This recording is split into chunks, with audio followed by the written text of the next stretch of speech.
সুতরাং কোনো কারণে যদি নির্বাচন না হয়, অর্থাৎ নির্বাচন ঘোষণা করলেন তফসিল আর ইনক্লুসিভ নির্বাচন হইলো, আর আসলে হাসনাত আব্দুল্লাহরা মাঠে নেমে বলল এই নির্বাচন মানি না, সেক্ষেত্রে নির্বাচন না হলে কিন্তু যারা ক্ষমতায় যেতে চেয়েছে তাদের আমসালা দুটো যাবে। কেননা নির্বাচন যদি কোনো কারণে বাতিল হয়ে যায়, আবার ইউনূস সাহেবই বহাল তবিয়তে থাকবেন।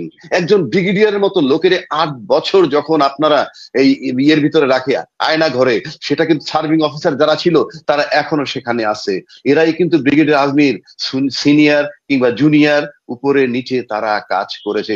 যাদের এই বিবেক কাঁপে না, অ্যাটলিস্ট তাদের, আর যাই হোক, মনুষ্যত্ব নাই। নিজের বিবেককে নিজে প্রশ্ন করেন যে আজকে শেখ হাসিনা কোথায়, তার ছেলে মেয়ে কোথায়, আসাদুজ্জামান কামাল কোথায়, তার ছেলে কোথায়, হাসান মাহমুদ কোথায়, তার সন্তান কোথায়, স্বামী উসমান। রাখেন আপনার টাকার দুর্নীতি, থু মারেন। What is their life? এটার থেকে আপনি লেসন নিচ্ছেন না? আপনি কি মনে করেন এটা তো আমরা আমাদের লাইফ টাইমে দেখলাম, এই দুর্গতিটা তো আমরা লাইফ টাইমে দেখলাম।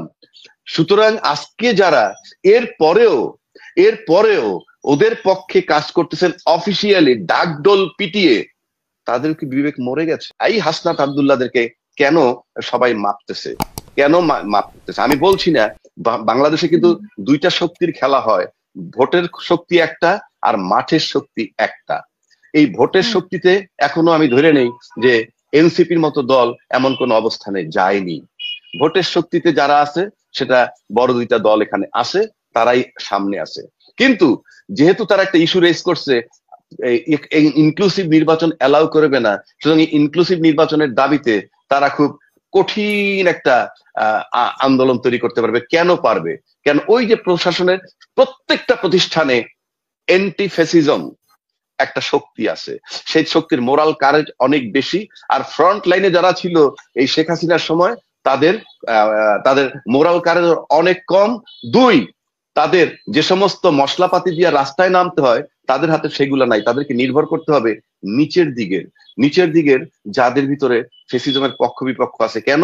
সেই বিডিআর কিলিং এর অফিসার যদি ধরেন, সেই বিডিআর এর শোকে কিছু তাদের কোর ভ্যালুর 57টা অফিসার, নিশ্চয়ই রোকন ভাই ভালো বলতে পারবেন, প্রত্যেকটা ব্যক্তির 2টা করে কোর ভ্যালুর অফিসার বন্ধু থাকে, সেখানে তাদের একটা ফিলিংস এই নিহত সেনা অফিসারদের প্রতি থাকবে।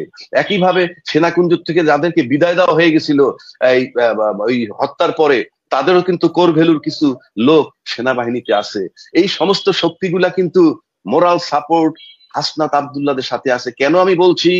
যেহেতু নাহিদ প্রায় 6 মাস 6.5 মাস উপদেষ্টা ছিল, সেগুলা সব রেকি করে আসছে। আমি নিশ্চিত করে বলতে পারি, সে প্রশাসনের ভিতরে ঢুকে এগুলা সব রেকি করে আসছে। তা না হলে তাদের পক্ষে, হাসনাত আব্দুল্লাহর পক্ষে সেনাবাহিনীর কে টার্গেট করে এই মুখোমুখি হওয়ার সাহস তারা পেত না। অর্থাৎ তাদের এই ইউনিটির খুবই অভাব, অ্যাটলিস্ট ফ্যাসিজমের পক্ষে। সুতরাং এই ফ্যাসিজমের পক্ষে যদি ইউনিটির অভাব থাকে, তাহলে ন্যাচারালি হাসনাত আব্দুল্লাহরা স্ট্রং থাকবে। আর সে কারণেই একটা চিন্তার বিষয় হয়ে দাঁড়িয়েছে বলেই হাসনাত আব্দুল্লাহদের সাথে বসতে হয়েছে সরকার, বিএনপি, জামাত, আওয়ামী লীগের পুনর্বাসনের ইনডাইরেক্টলি পক্ষে থাকা সত্ত্বেও।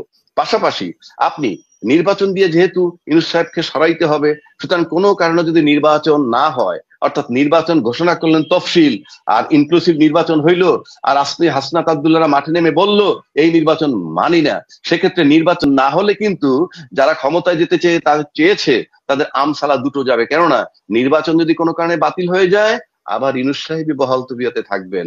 সুতরাং সবকিছু ভেবে চিন্তা করে আপনারা যদি নির্বাচন চান, তাহলে এই মুহূর্তে পুনর্বাসনের বিষয়টা স্থগিত রেখে আপনারা সবকিছু মেনে নিয়ে কত তাড়াতাড়ি মাঠে গিয়ে নির্বাচন করে ইউনূস সাহেবকে সরাই দিয়ে নিজের পারপাস বা অন্যের পারপাস সার্ভ করবেন, সেদিকে খেয়াল রাখেন। নয়তো সামনে পরিস্থিতি জটিল থেকে জটিলতর হবে, এ ব্যাপারে আমি 100 ভাগ নিশ্চিত। আমরা কিন্তু আইনে চলি, সংবিধানে চলি। তারপরে যে রোকন ভাই বললেন যে আর্মি একটা রেজিমেন্টেড ফোর্স, আমরাও জানি নিয়ম কানুনে চলে।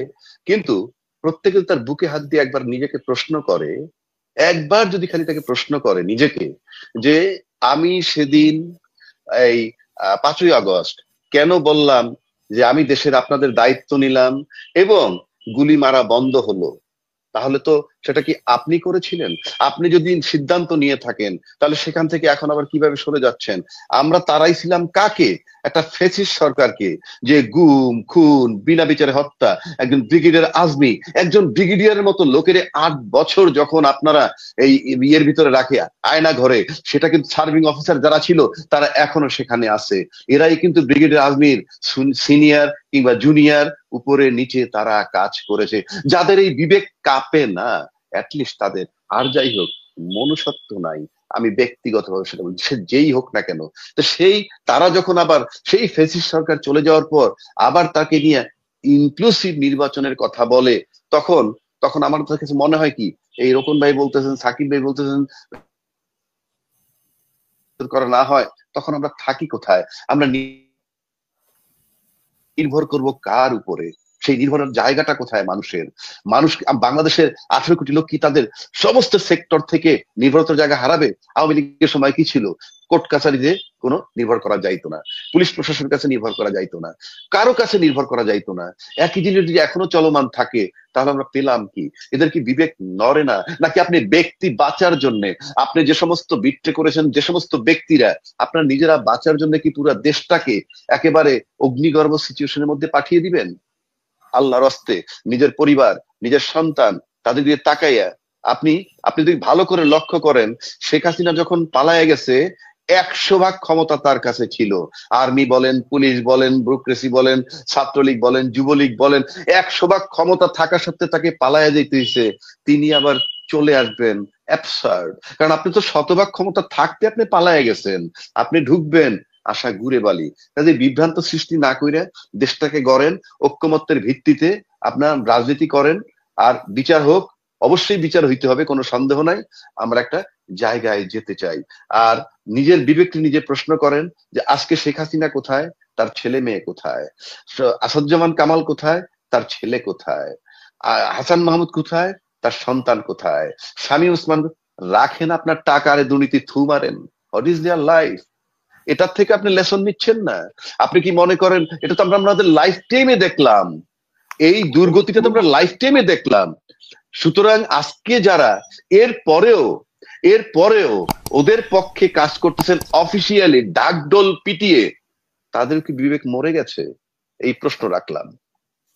ধন্যবাদ।